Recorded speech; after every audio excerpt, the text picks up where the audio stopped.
Our movie begins with a man named Robert, a simple man with a quiet and peaceful personality who lives within his means. He had a difficult life, losing his father at a very young age. Because of this, he left school and didn't complete his education so he could work. He was forced to become financially independent to support himself. His journey was solitary to the point that he didn't have a single person to guide him on his path, keep him company, or tell him what to do or what not to do. He remained in this state for a very long time until he grew up into a big, strong man. He met a beautiful girl named Gladys, whose personality was even more beautiful than her looks. She was self-confident, loved independence, and shared many traits with him. He first saw her praying in a church one time, and from that moment he was attracted to her. He started going to church often just to see her until they got to know each other. The attraction was mutual, and after 3 months, their relationship developed and they became very close. They eventually got engaged and shared every detail of their lives.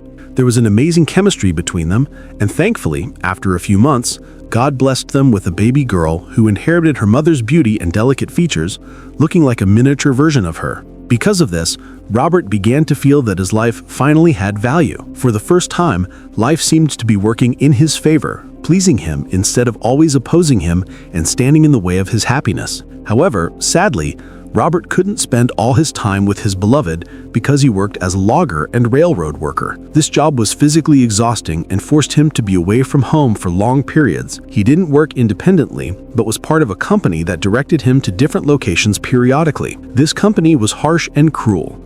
If anyone disobeyed orders or didn't perform their job perfectly, they were disposed of.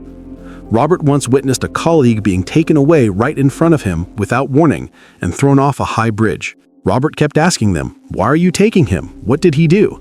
But no one answered or explained. Robert continued moving from place to place due to his profession. After spending a certain amount of time away, he would finally return to his wife, who would run to him upon seeing him, having missed him dearly during his long absence. Robert would check on his daughter and tell his wife how much he missed them, saying life was hard and harsh without them. Gladys would tell him that hearts are connected and that the house was dark and lifeless without him.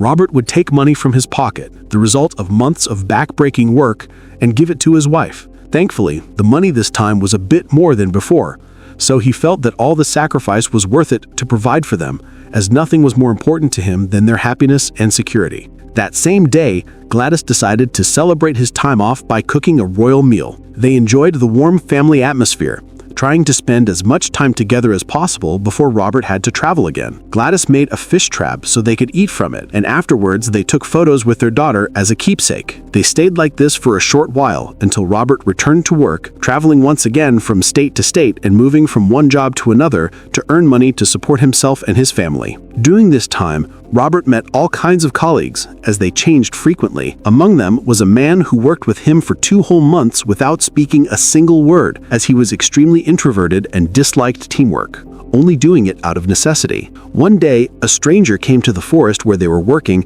asking if they knew a person named Sam. No one answered. When the stranger repeated the question, one of Robert's colleagues suddenly ran away at full speed. It became clear he was Sam and was fleeing out of fear. The stranger chased him down and shot him, ending his life. Afterward, he apologized to the group for scaring them, explaining that Sam had wronged him in the past for a racist reason, because the stranger's brother was black, so he had to take his revenge. They continued their gathering as if nothing had happened.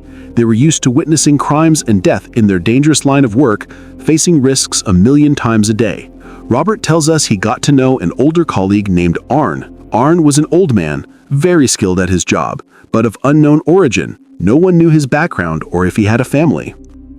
Arn told them, "I was created to cut summer trees," and that he performed his best when the temperature exceeded 37 degrees. He explained that when the weather turned and it rained, he would make cuts in certain large trees and wait a week for the wind to knock them down so they could harvest the wood. He did this because the trees were too massive to fell manually. We discovered Arn's vast experience, which he shared with his younger colleagues. At night, Arn would sing improvised songs until the others yelled at him to go outside because they wanted to sleep. Robert was the only one drawn to Arn's character, finding him thoughtful. They would talk before sleep, Robert asking, "Do you think God is punishing us for past sins, considering our harsh lives?" Arn replied that it wasn't necessarily a rule. Many bad people lived good lives, and many good people suffered. Robert found comfort in talking to him. Robert recounted that he and his team started working even harder from dawn until night. The job was dangerous. A falling tree could easily kill you unless you predicted its angle correctly. And even then, accidents happened. Arne decided to honor the souls of those who died by hanging their boots on the trees so the world would know they existed. The company needed this specific spruce wood for the war effort, so the demand was endless. Quitting was the only escape, but other jobs paid poorly, forcing men to return. To prevent them from feeling like slaves, the company graciously granted them leave occasionally. Robert's vacation arrived, and he returned to his wife and daughter. He realized he had been away so long that his infant daughter was now walking and talking. He had missed her milestones. He was happy to see her, but internally sad about seeing his family so rarely, fearing he might one day not return. Gladys tried to comfort him. They went outside, and Gladys hunted a deer. She suggested working with him at the camp, just doing laundry, but Robert refused, saying it was too dangerous for a woman and their daughter to be in such a place. Robert tried to find lighter work closer to home. He did manual labor for a while, but after the war ended, wages dropped, and they struggled financially. Gladys suggested farming or buying horse, but they realized it wouldn't pay off quickly enough. Robert was forced to return to his dangerous logging job because the money was decent. Sadly, a tree fell on his friend Arne. It didn't kill him immediately, but caused him to lose his memory, even his own name. Shortly after, Arne died. Robert was deeply affected by the loss of his closest friend. When Robert's vacation came again, he returned to the city by train only to find it entirely burned down. His house was destroyed. He collapsed, searching for his wife and daughter, but found no trace of them, realizing they likely perished in the fire. From that moment, Robert lived a secluded, silent life, retreating into the loneliness he had known his whole life. Despite the destruction, he held on to a sliver of hope that they might have escaped.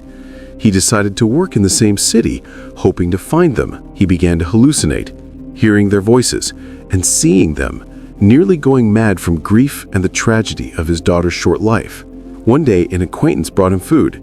They went hunting, and seeing a deer reminded Robert of his wife, causing him to break down. He realized they weren't coming back, and that he was truly alone. He adopted 2 stray dogs for company. Later, he met Billy, an old friend of Arne. Billy asked about Arne, and Robert lied, saying he hadn't seen him in a long time, to spare the old man's healings. Months later, Robert bought horses and a wagon for $300 on an installment plan to work as a transporter. He picked up a passenger named Thompson. She told him she knew of him by reputation as a distinct and good man. Robert dropped her off. We learned Thompson was a nurse hired to help manage forestry efforts and prevent fires. Went home to sleep and dreamt of Gladys and the fire, watching her try to run with their daughter but fail. He woke up distressed. He decided to visit Thompson for tea.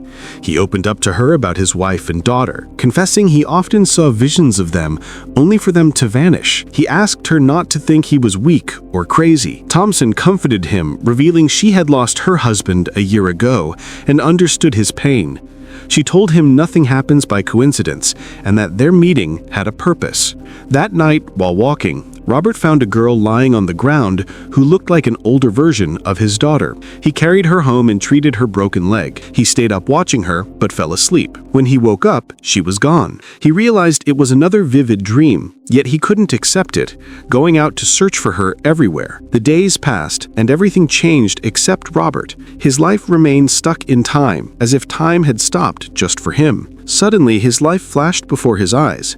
The memories, the loneliness, the jobs, and the movie ends with an open ending, without us knowing if he ever found his wife and daughter, or if they were truly gone.